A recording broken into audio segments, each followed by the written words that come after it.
রূপকথার গল্প শুনে বড় হয়েছি। পরিদের সেখানে অবাধ বিচরণ।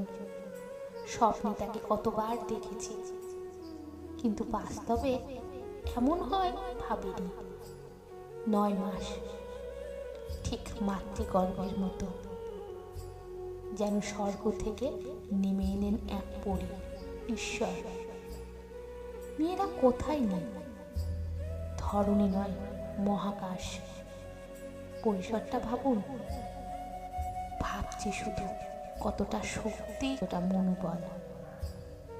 মেয়েদেরকে দুর্বল ভাবে যারা, আরো একবার চোখে আঙুল দিয়ে দেখিয়ে দিলেন তিনি। যে সকল মেয়েরা ভাবো একা কিছু করতে পারি না, কোথাও যেতে পারি না, তারাও ভাবো না, ভাষা হারিয়ে যাচ্ছে। এর থেকে ভালো ভোর আর হয় না। ভালো থেকো আমাদের বাস্তবের পরী, আমাদের ঈশ্বর।